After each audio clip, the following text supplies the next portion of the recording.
All right, Ray, welcome to Bitcoin Builders, man. How you doing?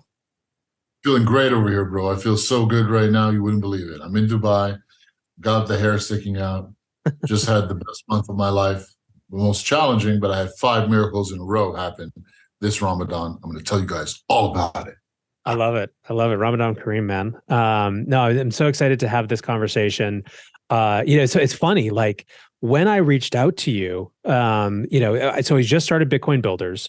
Obviously, it's all about sort of this intense growing excitement, creativity, entrepreneurship that's swirling around Bitcoin.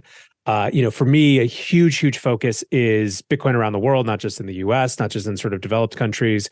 And so I knew I wanted to have a conversation with you, right away to help kick off the show. And then subsequent to that, obviously, sort of everything with Paxful has come out. But I think what's so cool about having this conversation now is that it's sort of even more relevant because I think the conversation is going to be much more about sort of the mission and what matters, much more than a single company. And that's, I think what makes building on Bitcoin different than maybe some other sectors is how much the mission matters to the people who choose to do it. So I think it's going to be an awesome conversation. I really appreciate you taking the time to be with us today. Yes, sir. I'm honored to be here. Thank you, brother. So let's start with, like I said, I don't want to spend too much time. I think obviously you've been very sort of open and transparent about what's been going on with Paxful, but just for those who haven't been keeping touch, like what's the state of play right now? Where things are. You made an announcement recently about sort of the personal or the public trust piece. So let's try to just kind of like, bring people up to speed who haven't been paying super close attention and kind of wrap that up in a little bow before we move on to some of the stuff that comes next. Sure, guys. So Paxful is not currently in operation. The marketplace has been suspended. The wallet still works though, and that was one of my requirements here. I've been fighting an intense battle the past 3 months because I got sued by my co-founder. We don't need to get into the details. Suffice it to say, it's kind of like a bad divorce, right? And I offered to give him the entire company, all my shares, for one Satoshi, if he would just do the right thing and make sure that these funds would be unfrozen. And for those funds to be unfrozen, there's a lot of compliance work that needs to be done. He refused my offer. He didn't take it. And Paxful's existence right now is it's highly dubious. That's what I'm saying. So I suggest everyone will self-custody. You can't trade there, move your money out. This has been very painful for me to lose this. This was a baby I built over 8 years. But the truth is, in November of last year, at a board meeting, we agreed that Paxful should be shut down, dissolved peacefully, quietly, everyone getting their money, employees being taken care of, keeping the website out so people can, take out their funds. That was the plan that was agreed to in November. But my co-founder then decided to sue me because he wouldn't get his, 9-figure payday that he was craving.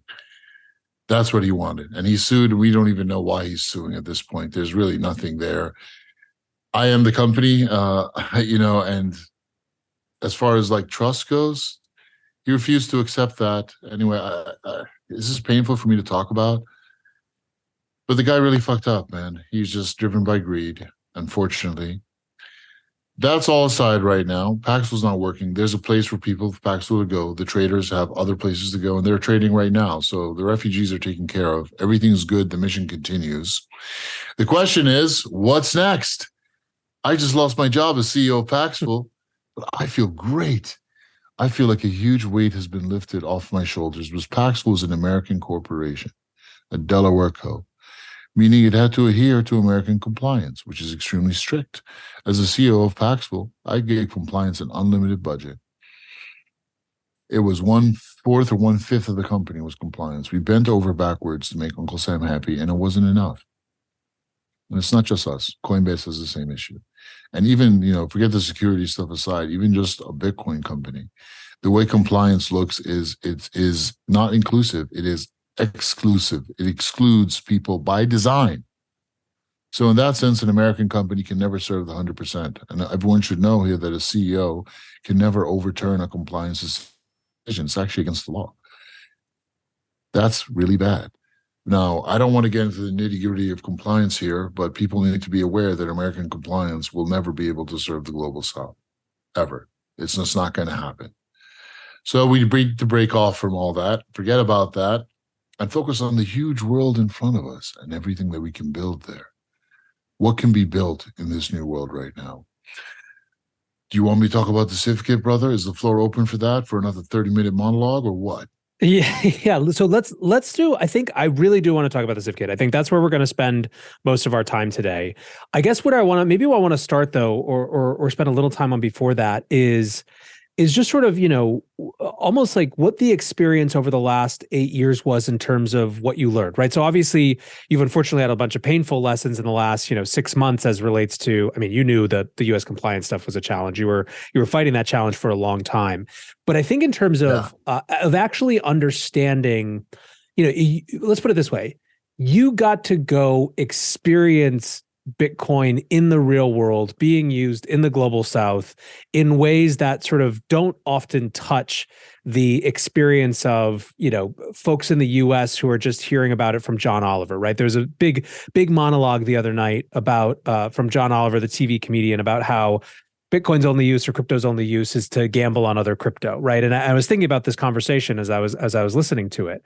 You've obviously had a very different experience, but I mean, I guess maybe to start is like, when you built or you started to build Paxful, how much did you know about how important people would find Bitcoin around the world versus, what did you learn over those 8 years that you were building it?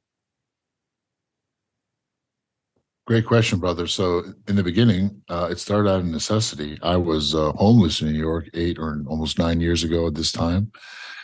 And I was looking for a way to make money. And then lo and behold, I found out that you could trade Bitcoin, sell Bitcoin, and get these PayPal MyCash gift cards and make double the profit. I was like, no way. I can get a $500 PayPal MyCash gift card that I can use on my PayPal debit card for $250 in Bitcoin. Must be a scam. But I tried it. It worked. There's a market for that. Gift cards are $140 billion a year economy, and there's a huge secondhand trade of gift cards. So I started just like that. And then I got a place to live. I was good. And then I said, man, we got to scale this up so other people can do this stuff. Local Bitcoins was around. People were trading there. And I just said, hey, let's do a place where build a peer-to-peer marketplace where it's specifically focused on onboarding people in mass. And gift cards are the best way to do that because anyone can buy a gift card with cash at a gas station. So we put this thing up, and lo and behold, within like a week or two, a huge exodus of people came to us. And these people were refugees from Visa and MasterCard because, there's one website that was a big classified ad site, lost their Visa and MasterCard merchant accounts. All these people came to us, and most of them were women, and they didn't know anything about Bitcoin. That's where I learned, it wasn't face-to-face, it was on the phone. And I was literally doing calls for 20 hours a day with people from all over the country. There's 40 million unbanked people in the United States alone. I wasn't even aware this community existed. The first call I got was crazy. It was literally at 3 o'clock in the morning. I was working on the website. Someone called my number. I left it on the website. She found it. And I was like, hello? And it was this lady from Louisiana. I never got her name. But my goodness, this poor lady was screaming, yelling, cursing at me. She was hysterical. I could hear her children crying in the background. She was going to lose her apartment unless she got some Bitcoin. And she only needed $2.50 with a Bitcoin. She didn't know how to pronounce it. And I was like, okay, I can help you. And I calmed her down, and I showed her how she could go to the store, and she was down to her last $13. That's what she opened up the conversation with. You bastards, I'm down to my last $13 and I need this Bitcoin. So I had to have her get the Bitcoin, whatever it was, Bitcoin. And I did with a gift card. She came back with a gift card. I showed her how to trade it with someone. I got the first user journey on the phone, this normal person, non-technical, on this crummy Android phone in America, in Louisiana, and I helped her get her first Bitcoin with a gift card, and she used it. And from that single interaction, I was able to create a user experience that helped the unbanked, because she most certainly was unbanked. And after that call, thousands of other calls came in. And because we could serve the unbanked in America and onboard them into Bitcoin, naturally, the global south came to us as well. During this entire time, I was talking to people in Africa because I knew and I felt in my heart, I am African. I was born in Egypt. I knew Bitcoin could help them. It's about helping the little guy. It's about helping people where they need help the most. So I started talking to all these Africans, online, trying to show them how they could get into this trade. Most of them thought it was a scam. They're quite skeptical, and they should be. But then I started talking to the Nigerians. And once I started talking the language of arbitrage to them, they got really excited, right? So I showed them how they could get a gift card from their relative in California. They buy $100 gift card and send them the back of the card. And why is that better than Western Union, right? Why would they favor losing 50% of the gift card value? Because that's how much they were selling it to some of these guys in China to get the Bitcoins fast. Why would anyone take a 50% loss? How could this possibly be legit, right? That's the question on everyone's mind. Here's the answer. If you're in Nigeria and you want to get dollars, you have to buy it on the black market, right? So you want to open up a domicile account so you can get a Visa and MasterCard that you can spend anywhere online with US dollars. They're like, okay, you can open up a domicile account, maybe, but you have to get dollars on the black market, which go for double the official price. The Central Bank of Nigeria won't sell anyone at the official price unless you're one of their buddies. So $100 becomes $50 to the traditional route. Then they put that money in the domicile account, and every time they spend that money, it's at the official rate. So the money gets split in half again. So your $100 just became $25 if you went through Western Union. But with this, your $100 is $50, and it happens instantly, and allows them to convert the Bitcoin into anything. They can at that point turn around and sell it to another brother in Nigeria for a bank transfer, which clears instantly, and he can make a profit off of that, because Bitcoin at the time was quite scarce. So it worked out beautifully. It's white, clean, good business that helps money move, solves more problems, like does a much better job than Western Union, and helps them get by their capital controls. This gift card business brought about $60 million a week of Bitcoin into Nigeria, and it's been happening for 7 years. And from Nigeria, it spread to the rest of Western Africa. And from there, it spread to the rest of Africa. That's how the first Bitcoins were brought into Africa, through this hack with gift cards, Chinese traders in America, Nigeria. This corridor was built by myself and a lot of the people there. They built it, but I was the one that kind of seeded this thing, started it off. And that's how the first Bitcoins got into Africa, brother, through a hack with this corridor and gift cards. And it worked like a miracle, because you have to understand, how do you sell Bitcoin? How do the Nigerians pay for the Bitcoin when it's impossible to get money out of that country? It's like $10 million for a minimum order of cacao beans, their second biggest export, from Lagos to Rotterdam, right? If you want to get money out that way. But I didn't have $10 million. So that was the hack, brother. And that hack taught me a lot. It taught me how to build corridors, something I just do naturally. And it showed me the real use cases for Bitcoin. Because these brothers and sisters, Nigerians, are a beat apart, bro. They are very special people. They have an incredible will and energy and business acumen that is, I think it's the best I've ever seen. I just love the energy. So they took this and they ran with it. And then these Nigerians started hacking the marketplace in a good way to do everything they wanted to do. Some people, like one guy in South Africa, he saw all these Nigerian workers in South Africa that needed to send money back home to Nigeria, but they couldn't. The regular remittance routes were highway robbery. It was up to 60%, 70% after the conversion rate. So what he did was he told them, just deposit cash into my South African bank account as Rand. He would take that, turn it into Bitcoin. Then he would just sell the Bitcoin to someone in Nigeria and say, hey, send a bank transfer to this guy's mom. He basically built a version of Western Union for a specific trade route. Nigerian migrant workers in South Africa to remittance in Nigeria. He built his own little business on top of this peer-to-peer marketplace. And there's so many people that do that. I could tell you endless stories of this. Would you like to hear another one from Kenya? Yeah, go for it. One of my friends in Kenya is a school teacher. She sends money to her sister twice a month. Western Union will charge him anywhere from like 30 to 40%. Her sister has to wait online. So I asked her, hey, does your sister have an M-Pesa account? It's like the mobile money there. She's like, of course. 98% of Kenyans have M-Pesa. It's owned by Safaricom, the biggest telco out there, one of the biggest in Africa.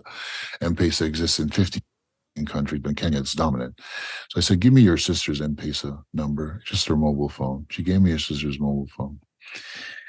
I went on Paxful and I did a trade. I found, hey, is there anyone here in Kenya that will, buy Bitcoin with M-Pesa. And I found a guy. He was Mark in Mombasa. It's like the Miami of Kenya. And his rate, he was willing to pay me 4% over the market price. So I sent her sister 100 euros worth of Bitcoin, 104 euros worth of Bitcoin, actually, because he was paying me over 4%. She texts her sister, my friend Vicky gets a text. It's like, hey, where did this money come from? She got 104 euros worth of Kenyan shillings instantly. And I didn't lose money on that transaction. I actually made money. And my Vicky saw that and she's like, what the hell? You can actually do this? You can turn Bitcoin into M-Pesa and just that your sister can get it instantly? It's like, yeah. So what did Vicky do? She just bought a whole bunch of Bitcoin and told all her friends, her school teacher friends that were also Kenyan, I'll send money back home to your family and I'll do it at 7%. She still makes a 13% profit, like off the conversion as well, but she's getting Bitcoin into Kenya, and Bitcoin is scarce in Kenya. There's a 10x demand for Bitcoin in Kenya because there's infinite hunger for it there. And Vicky created her own little Western Union from Berlin to Nairobi for all her friends. That's another example. These are examples basically of Hawala, money transfer. Bitcoin is really Hawala 2.0. That's its ultimate use case. It's not as a speculative asset. Bitcoin is not a asset class. It's a reset class. The Bitcoin with a capital B will reset your thinking about money. And that's beautiful. But it can also help the money flow. It can be the clearing layer to help all the world's money trapped in whatever container it might be, a bank account, cash, M-Pesa money, whatever. It can make all that flow around. And it works for real use cases every single day. And people have been doing it for the past 8 years on Paxful, on local Bitcoins, but especially Paxful. Because this kind of community just started growing. People started teaching each other. Like I met people that would come up to me and be like, hey, Ray, I bought this car thanks to Paxful. And I'd be so proud. And then they tell me their story. Started out as an unemployed student. Now his entire family and his friends are working for him because he built one of these businesses on top of the platform. And he's helping people that just need help, whether they're in Venezuela, Russia, whatever it might be. Certain markets we can't work with in Paxful. Unfortunately, we had to close off Venezuela. We had to close off Russia. But there's a new project that just took over and came out. It's called No One's, and they're serving these people now, which is beautiful.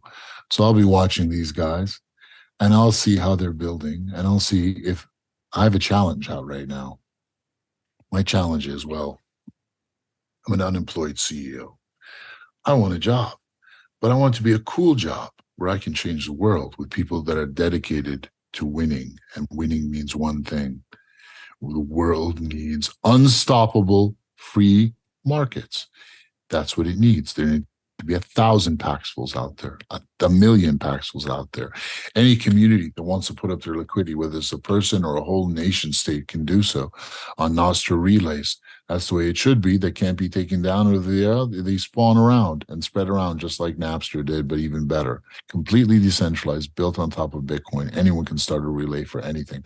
You can put up shoes. You can put up OTC offers for money. You can do it anywhere in the world and no one can stop you. You can do it in Iran. I can't touch that because I'm an American citizen, but this is an open source platform. Anyone can build whatever they want. It's a protocol. And once someone sees some nice liquidity on your Nostra relay, right? They see a good offer. Oh, I want that. They can start a trade with you, just like they do on Paxful. It'll happen through hashed time lock contracts on Lightning.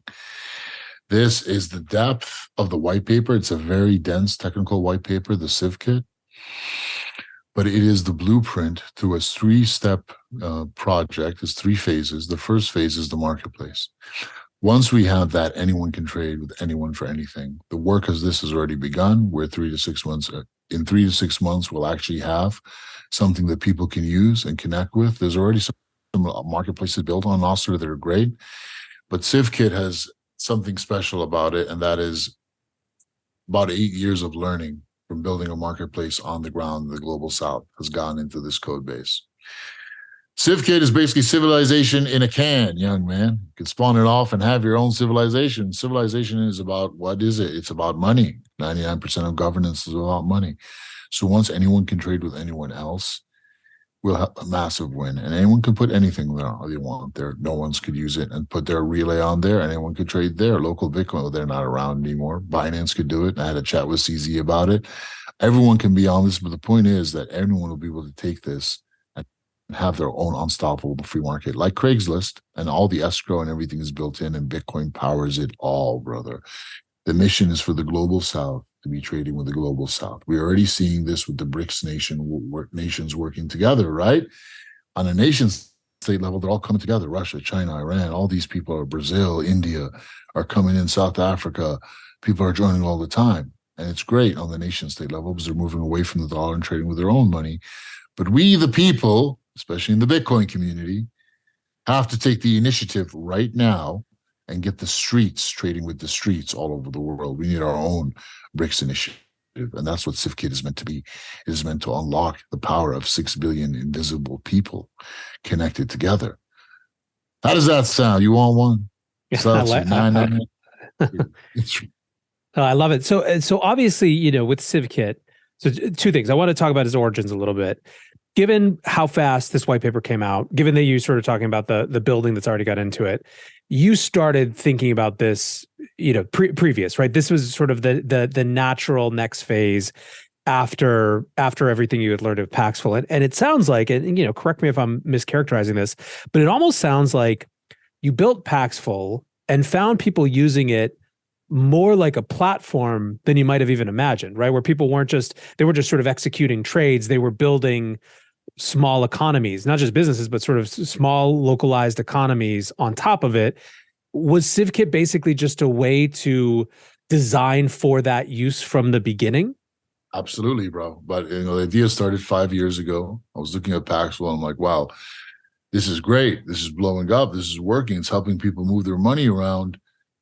And at the same time, we started our, compliance and moving to the United States and putting all that into gear. And I was like, wow, this is not going to work here. It's not sustainable. And all my experience in America has shown me that. So we need an unstoppable marketplace. Because Paxful is quite stoppable, as you can see. After that lawsuit, plus the way regulations and compliance regulators are going in America, the writing was on the wall. I saw it like 3 years ago. 2 years ago, especially, I was like, you know what? This is not going to work out here. So we needed something else. We needed to take action. So I've had this idea in my mind for about 5 years to truly build an unstoppable, completely decentralized marketplace. It's extremely difficult, right? Because you can build an order book like on Nostr, which is not that difficult. But the escrow as well, that can work too. But then the rules and the contracts and the oracles, especially, where's all that going to come from? This all came from my time at Paxful. The reason I could do this and this thing will work is because it's designed by someone who's already done this in a centralized manner. Only that person could put together a decentralized marketplace, but I was missing one thing: brains. I'm not smart enough to do this by myself, nowhere near, bro. And my God, my man Nick Gregory of Commerce Block, this guy's a genius whose expertise is managing other geniuses. And my man Nick found some savages out there, some killers, man. He found some proper space brains. Antoine Riard, this French kid, he's young. He's like 28 or something. He is so intelligent. It is frightening. Proper space brains. He wrote the whole paper. All that tech, it's all his. This is a French dude writing in French grammar, but in English. And he did the whole thing. So I give him maximum credit for that. And there's another genius on the team, which you'll be hearing about too. Nothing much. He's working on phase 2 of this Civ Kit. Because after this marketplace is alive and churning and everyone's trading with everyone, what's the next thing that we need? Because otherwise we just call it market something. Why did I call it civilization kit, right? What else do we need to have a fully baked civilization besides this unstoppable free marketplace? I open the question to you. You might already know the answer or several answers. No, I'm interested to hear what you have to say. Great. So in my perspective, phase 2 needs to be a mobile-friendly Lightning wallet with decentralized IDs and reputation. Now, this is challenging from several perspectives, right? From a technical perspective, it's hard to put a Lightning node on everyone's Android phone out in the middle of anywhere that's communicating with every other Lightning node, right? It's a very chatty protocol, Lightning. So doing that is going to take some technical work, right? You all's on that, nothing much. He's talking about watchtowers. We're trying to figure that out right now, but let's assume we figure it all out, and we will, God willing. Put out the white paper and start building out the code base for this. Basically, we'll have a mobile-friendly Lightning wallet, non-custodial, that can live on everyone's phone, and it will have decentralized ID, not KYC. We replace KYC with KYP, know your peer. So people can actually have an identity and it can be stored and under their control. If someone wants to see it, they have to sign the transaction and authorize it. And the beauty of that is that as the reputation of this score goes, and it is measured by the marketplace, right? All their trades on the marketplace determine how good the reputation is, and there'll be a web of trust based in there as well. This is where it gets, the second part of it is this game theory, right? How do you align the mechanics of this living marketplace to give people a reputation that makes sense, that is not gameable, that represents their output and their tradability, their trust score, essentially. Because the better that reputation score gets, the closer you get to giving people a credit score, which means a credit line, which means now you've solved the biggest problem. Like, how can I trust this guy? How can I put money here? If I want to invest my money, I'm only getting 2% in London. Maybe I want to put some of my money in this Rwandan textile pool or this Nigerian fintech pool, right? And people can withdraw from there that have a good reputation, and they're giving back 30%. Because guess what? In Rwanda, if you want to borrow, $200 to buy a sewing machine, you're going to pay $60 a month until you've paid it off. It's that high. It's 30% over there, and they're lucky to even get that. So that's what opens up phase 3. And phase 3 is credit and lending, money markets. You can actually extend capital out to people. Capital can move around. People can earn. You can put people to work. You can put people to work. First, you allow people to trade. Then you allow them to build their reputation on this it's decentralized wallet that exists somewhere. It's basically an account they have up there. It's more than just a Bitcoin address, right? And with this reputation that you're building on the market, on this, decentralized identity that you control, it opens up the third thing, which is the money can now flow. You can put people to work. They can borrow capital. They can get what they need to start doing what they need to do, whether it's buying a sewing machine, opening up a business, liquidity to be an OTC vendor, everything. Then the money will truly flow. And then we get to something that is absolutely precious, bro. It is the milestone that we need. It is a victory for humanity, and that is control of price discovery. We will be able to offer up an index of prices of everything, Bitcoin, the Bolivar to the dollar, based on the real trades that are happening in the real world on this marketplace. We can put all those trades out in a 24-hour average index, whatever it is. It can show the real street price for everything, FX, commodities, whatever is being traded on there, which is powerful. Why? Because if this street price is good and is respected and it has authority, then there's an alternative to the price of everything, which is set by a couple of dudes on the FX markets of the London Stock Exchange and the New York Stock Exchange and FX markets. These central bankers that control the world have a superpower. They have this weapon in their hand. Let's call it a sword. And with this sword, they can basically make anyone poor overnight. They can destroy the value of the Nigerian naira or the Venezuelan bolivar or the Egyptian pound, and they have. It's not because of the incompetence or economics or any of these blithering excuses that they give. It's because a small cabal, a caste of dominant men control and can set the price of everything. They can artificially suppress the price of gold and silver, and they have been with short paper contracts. But that power won't be there anymore if there's this other index of real trades and real prices happening every single day. The emperor will be bare and they will be exposed. Once we get to that point, then we've won. Then I can honestly say humanity is won. Once we've taken control of price discovery, even just the alternative being out there. But you see, there's a lot of plumbing that needs to be built for this to happen. And that's what Civ Kit is. It is fixing a broken civilization. And its ultimate goal is it's going to defend humanity from these attacks of people that can name the price of everything with just some paper.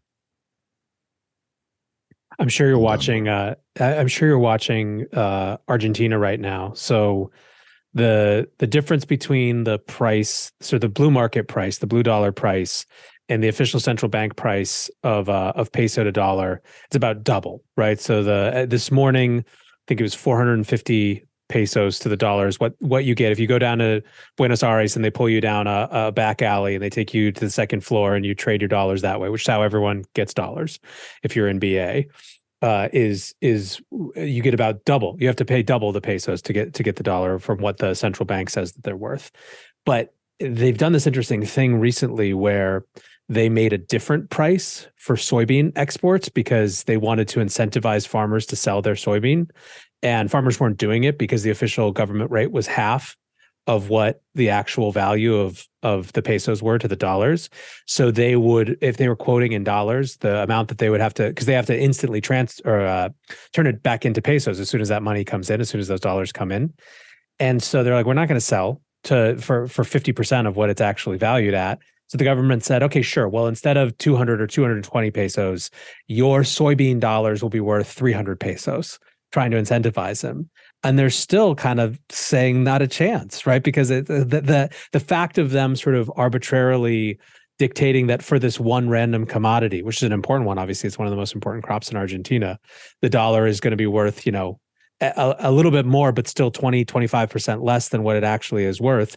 They're just not going to do it. And it's this chaotic situation where you want to talk about the emperor's, the emperor having no clothes, it's laid bare there, but no one can do anything about it, really, So I think just to kind of put the resonance of this, the other thing that I wanted to mention Great is example. the other thing that I wanted to mention is the this idea of your record of transactions, the record of an identity or an entity's transactions being a proxy for a trust and a credit score is something that is sort of hugely obvious once you start to think about it. And even within the fiat system, there are a couple companies that are trying to do this, right? There's a company that basically has tried to. So what it found was if you look at sort of mobile phone top-ups around the world, people who pay as you go, which is the vast majority of people, on average around the world, this was a decade ago when I was paying close attention to them, but a decade ago, the average person around the world in most places, if they had a pay-as-you-go phone, they had 3 days a month or so that they weren't topped up. And that wasn't because they wanted to not be topped up, it's because, they ran out of credit as they're on a bus to work. And, they didn't have time to top it up before they get to work. And then all of a sudden it's 12 hours later and they have a late shift. And so they don't get to top up, blah, blah, blah, blah. And a day elapses. And so these guys were like, well, why could we extend credit, the most basic version of credit, which is just you could keep using your phone and then it gets sort of pulled out of the next time you top up. And that becomes a proxy for a credit score. And they started doing it in a couple of Latin American countries, and they've grown it. And it's sort of one of these like incredibly obvious things where these people are extremely credit worthy, but there's no proxy for that trust until you start to actually do it. So I think it's very interesting to abstract that away from this single use case of sort of, mobile phone top up and think about it just in terms of sort of, the transaction patterns via Lightning. These are brilliant examples, Nathaniel. Thank you. You're a sharp dude. And you see the issue. The issue is we can actually put people to work. They want to work, right? Whether they're communicating or harvesting soybeans or whatever, because the money system is broken, all this energy is locked up. It can't be put into work. There's 6 billion people in the global south. 4 billion of them are young. Half of them are unemployed. That's 2 billion people put to work if the money just flows. Like that's the victory at the end of the line here. Imagine 2 to 3 billion people working extra. How much more that would produce for humanity. Imagine how fast the global south would rise. You would see cities like Dubai popping up all over Africa and the global south. That's all that's needed, actually, because they're ready and willing and able to work. There's energy there. There's everything. It's just locked up, right? How much was, so you've been thinking about Civ Kit or things like Civ Kit for 5 years now, you said. How much Yeah. has the emergence of Nostr? How much did that change things for the actual sort of taking it from 0 to 1, right? From idea to a thing that might be having its time. If Nostr wasn't around, we'd still find some kind of other architecture, right? Because Mm-hmm. Nostr is like a glorified RSS feed. It's really Right. not that special. Open, it's cool, and everyone's using it. I'm on Damus right now, and I love it for social media. So hey, if us hackers like it, let's use it, right? So we chose to make it a part of the stack. So if Nostr wasn't around, we would have found something else because we're doing this by hook or by crook. But having Nostr there is awesome. And I think it's a very nice, it's an events protocol, which is simple, everyone can build on. It's fun. And let's use it. Yeah, no, I mean, listen, like a lot of times the innovation that's required for a new system to work isn't just the technical side. It's the critical mass, or nascent critical mass, right? Exactly. Yeah. When you're actually looking to build something for real instead of just vapor, you need to follow the energy. We're following energy here, brother. Like Nostr, there's energy there. Lightning, there's energy there. Lightning community is blowing up. Discrete lock contracts, hash time lock contracts, native to SegWit and rootkit, they're ideal for doing an escrow.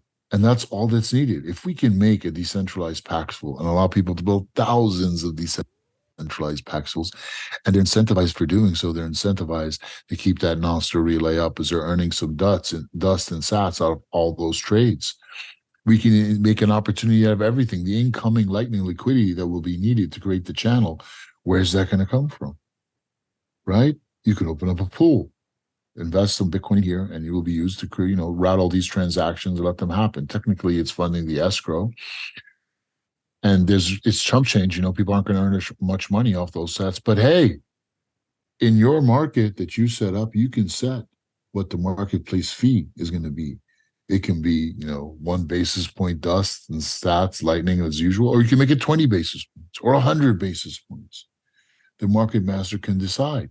And then you'll have incentives to create all these marketplaces, build liquidity, give good service, and all built on Bitcoin. The Bitcoin project is not complete until we have unstoppable free markets. Satoshi Nakamoto, first version of Bitcoin, was following it.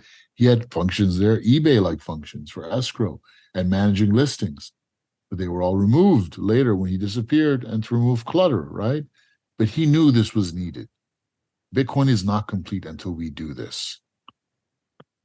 What are the barriers, Peter? What are the most challenging problems right now, even just in phase 1, right? So you kind of laid out phase 2 with identity, phase 3 with sort of the index of prices. But what are the challenges sort of in the immediate term that are, that we're still working through? Yeah, so Team Hachiko is what we're calling it. Did you ever see that movie with Richard Gere and the little dog? He died, man. The dog waited for him for 10 years to come back on the train because he died in teaching. It's a beautiful story. Hachiko is awesome. He's the best boy ever. So Team Hachiko is on this team because we're completing Satoshi's work. Like he just left one day and didn't show up. And we're the loyal guys here trying to finish the job, right? So Team Hachiko is about 4 people right now. We're going to be getting some developers soon. Antoine is on that. So he's putting together a small Skunkworks team to actually complete the work and turn it into real code that everyone can use. Timeline on that is 3 to 6 months. So finding this team is the hardest part, but Antoine's got that. So it's going to be working right now. To give you a technical breakdown of exactly what the hardest part is going to be between the the team can do it. They figured it all out. These guys are total fucking geniuses. The difficult part from a business perspective is going to be building liquidity on this. Mm-hmm. People have tried to do this before. OpenBazaar tried this, right? And they were putting up Pez dispensers. People don't have a need to do that on a platform that is new, hard to use, etc. Has a lot of security risks. But the best market is OTC. There's a lot of business there that wants to be on an unstoppable free market. If someone starts with Silk Road 3.0 on there, I can't stop them. But the challenge is to build good, clean liquidity to get people here. That means user experience. That means interface. If you will just leave it for people to build these cool interfaces on top of it, it'll take a lot more time. It'll happen. But what I want to do is I want to design a whole user experience and give that away as a progressive web app that anyone can use. You can literally jumpstart the whole thing. That's the challenge, making all this extremely accessible to normal people. Basically, it's decentralized Paxful, making it user friendly. That is the main challenge. It is a UX challenge. It is a product challenge, really. Yeah, no, it's a big one. I mean, these sort of questions are have lurked around Bitcoin and all of crypto, I think, from the beginning, but the urgency is heightened in this context. I mean, I think the good news is, you know, people who have a need are willing to learn a lot of, jump through a lot of hoops to figure out UI, the better you can make it, I think the better, but, I think people will be receptive either way. When you think about launching this into the world, you're clearly building it to be, it's a protocol. It's not meant to be sort of a company in the same way that Paxful was a company. But do you think about, how do you think about sort of maintaining it, helping people build on it, the long term? Like, is there a jurisdiction that it can exist or flourish, or does it really just need to be, completed to the extent that it can and then pushed off into the ether so that people can keep using it and maintaining it sort of outside and separate from any jurisdiction in the world? It's a network, brother. It's a network of corridors, and people will be setting up markets all over the place, especially in places that have a hard time moving money, like Russia was sanctioned. There'll be many markets opening up in Russia. There's some big players in Russia right now that have taken over after local Bitcoins. I would love to get them building on this. I would like to see 20 people opening up these kinds of markets everywhere, and no one can take them down. Anyone can connect to the protocol. If someone in North Korea wants to trade with someone in Iran, they can. If they want to KYC each other optionally, they can. And it's good, clean business. Great. No one can stop them. It's permissionless, right? How I'm going to do this is, I wish I could answer the question, man, but I'm just a born hustler, bro. I like people. I like bringing people together. I like seeing people make money. They hear my message. They know I'm for real. Like, I actually believe in what I'm doing. I get off on seeing people happy. But what really turns me on is giving the finger to the dark side, bro. Fucking these guys are so fucking vain. They think they have humanity in a headlock right now. And the truth is, we don't have much time, brother. We have the next 7 years to make this thing work. The urgency is on. We have spent the past 13 years in Bitcoin trying to replace banks with wallets. It has not worked. It has not gotten Bitcoin out the door. And we have been hit with all this junk, DeFi, this, that, all field farming, all these ICOs, all this junk that has distracted us. Enough of that, brother. We don't need any more of that. So we need to go. These next 7 years, the mission is 1 billion. My mission is 1 billion citizens. And a citizen is a daily engaged user. Daily engaged, meaning Bitcoin is not enough. Crypto is not enough. Even fintech is not enough for those kinds of numbers. Most companies like Binance or Paxful, they'll be lucky if 2 to 3% of their user base is monthly active. But I'm talking daily active. How to do that? That is the challenge. That's where messaging comes in. Because ultimately, the best model to follow is not the Bitcoin model of replacing banks with wallets. It's what the telcos are doing, man. They are the connection to the streets. That's where we need to get to with this eventually. I haven't ever raised money in my life, but I will soon. And my goal will be to bring this to the streets and to do what the telcos do better. And Bitcoin will be powering it all. I'm thinking on some Lex Luthor kind of level right now, bro. And the only difference between me and there's a lot of guys that think on this level, how do you actually bring it to the streets and get people using it, get people to trust it? I can talk about technology all I want, but at the end of the day, brother, I swear to you, business, it's about who you're doing business with. It's not just about the face, but who's the heart? Who's the warrior that's protecting these users' funds? Who's the man that is accountable? And that's me, brother. I am no prophet. I am no messiah. I'm just a dude from Hell's Kitchen. But people trust me because I've set a good example. I'm not perfect, but I try, and I'm transparent, and I actually give a damn. I truly do. That's going to be a big part of this recipe, brother, the CEO branding. Currently, I'm unemployed, of course. But I can do it, brother, because God is with me. I truly believe that. And the people of the Global South trust me, and there's no replacement for that. Vitalik won the trust of these developers through his, his kind of charisma. Well, I have a different kind of charisma and I have a different target. But the Bitcoiners will be with me, brother, and they will shift over to this. There's an amazing community of Lightning development happening right now. It's just not being used because the main use case is trade. And we need to get all these bright minds on that. My plan is to grow this to such a level that we get the best talent that all went over to DeFi land and they start coming over to us and they start building on this. And it's all on Bitcoin. That is my dream in the next 7 years. 1 billion citizens, brother. Ambitious goals are, there's a famous quote,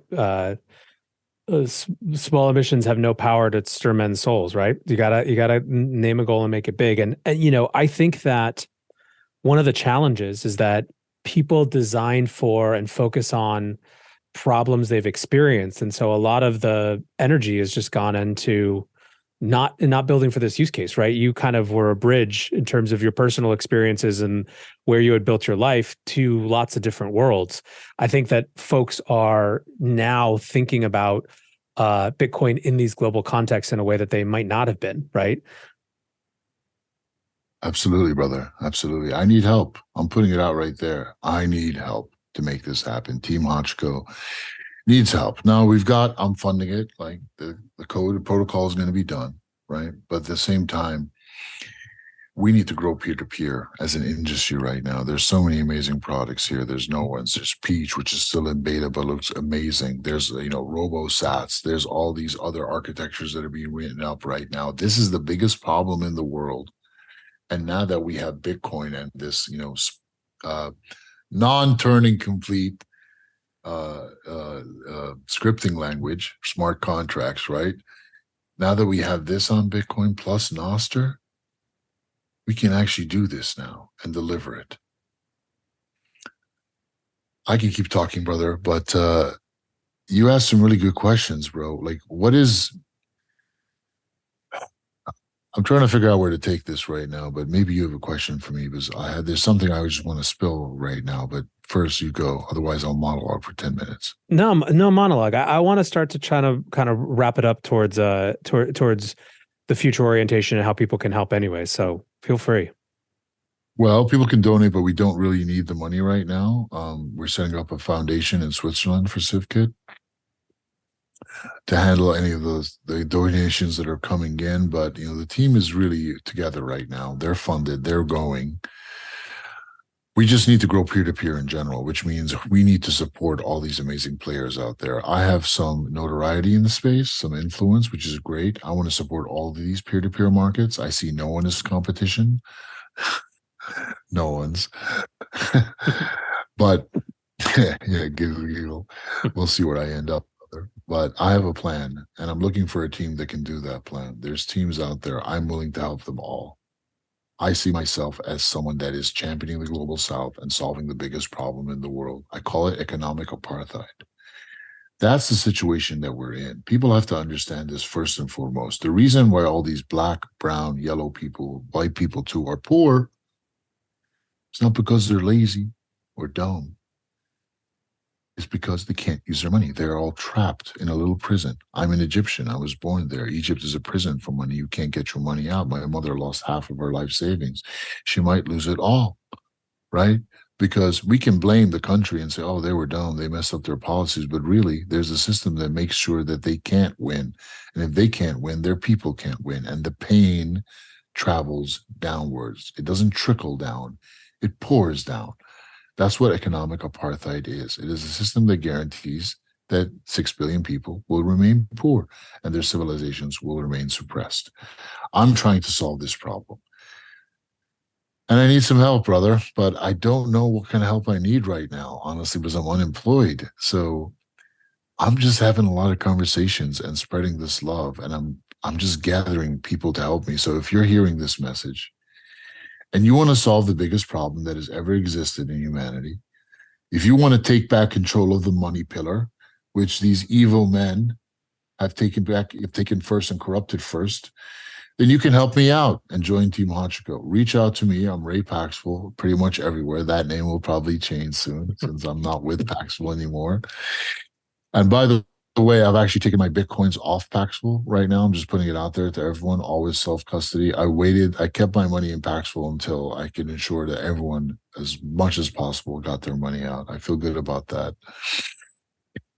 I don't know where I'm going to be in May, but there might be something happening. I'm going to be in the Miami Bitcoin conference. Is that where you are, brother? Where are you calling from right now? I live north of New York, so I'm in the Hudson Valley. Although I will probably be in Miami as well. All right, I'll see you there. So, guys, I'm just trying to solve the biggest problem in the world. I need help to do this. The Civ Kit is live. It is being worked on. There is the cavalry coming. We have, Paxful built up 12 million people as users, and that's just the tip of the iceberg. Binance is 120 million people. But the truth is we haven't even reached a fraction of 1% of the people that need this help. Operation Choke Point in the USA is just a flavor of what's to come. The West will not allow this to happen. They are governed by dark powers that do not want to see the rest of the world succeed. Do you think the rulers of France, Macron, wants to see all these 15 nations under the Central African franc break free from their control? They don't want to see that, but guess what? It's going to happen. Because all of these people right now are looking for other options. They're all trying to figure out who can they get trade with, how can they get around this SWIFT system, and eventually how can they have their own system of money? How can the money flow? And the solution is there. Paxful was stopped. Civ Kit will be unstoppable, and all the services that will be built on this will be unstoppable. So if you're in peer-to-peer, you have a platform, it's doing great, you want it to do better, whatever it is, reach out to me. Let's work together to get all of this liquidity in an unstoppable way on these Nostr relays with Civ Kit. And we can build a plumbing network, and we can share liquidity, and we can build corridors. This is the key. And if you are a hustler out there and you are listening to this and you want to make some money with no ceiling and you want to help the world heal, then reach out to me and let's build some corridors together. I'll give you guys an example of one corridor I just learned recently by being here in Dubai and talking to some friends in Abu Dhabi. There's apparently a huge corridor. It's a delta between Khartoum in Sudan, Dubai in the United Arab Emirates, and Riyadh in Saudi Arabia. People have a very hard time now getting money out of Saudi Arabia. The system has really clamped down. So the Saudi Arabians are hungry for Bitcoin and Tether, any way they can move their money out. There's the same situation in Khartoum, and there's additional levers there with gold and other resources that come to Dubai and are traded. A smart hustler would look at that and say, hey, there's a corridor right there. I'm going to go to each one of these places, find out who's making the moves, find out what the problems are. They're going to use their influence to get these guys trading, and they can build a business right there. And we can have another massive corridor built, and it's powered by Bitcoin.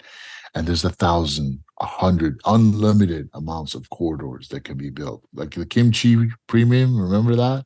Mm-hmm.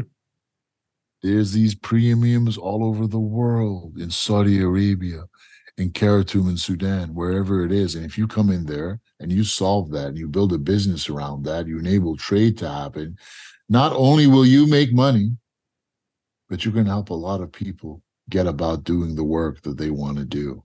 You're going to create wealth. I see a world where in 7 years, if we make the money flow around, we will unlock the potential of the global South, of all those brilliant, ambitious young people that just want to go to work. We will be doing God's work, brother. And I truly believe in 7 years this will happen, because we have everything now. This is the first time in human history we have everything right at our fingertips. We got the internet. We got mobile phones all over the global South. We've got Bitcoin. It's been around for 14 years. It hasn't gone down. It has an amazing community behind it to defend it to the death. Real money's flowing with it. Now we just need to create this unstoppable free marketplace. I created a stoppable one. Now we're going to make it unstoppable. We're going to bring us all together. I don't have all the answers, but I see a path. And if you want to help, reach out to me. Let's talk. I'm in the time of my life right now, brother. I feel great. I might have gotten, lost my job, lost my company, but I can't imagine feeling better than I do right now. I'm full of hope and I'm excited. Well, listen, I think it's hard not to be excited when you're moving from identification of a problem to actually being able to work on the solution. And even if the challenge or the transition is painful, and you have to kind of live through the decay and destruction of one system, you're living and seeing the other side, and I think it's really exciting. So listen, well, we can, for anyone who is interested, come join the Breakers Discord. We'll set up a chat that can be for people who want to see how they can contribute to this, even if it's just because they know people who want to kind of work on one of these corridors back wherever they're from. And we'll see what we can do. But Ray, awesome to have you on the show. So excited for what you're building, and can't wait to check in a few months to hear all about all the progress. Yeah, send all the mad geniuses my way, bro, and the shadowy supercoders too. I got a place need for them all. Team Hotchko needs you, brother.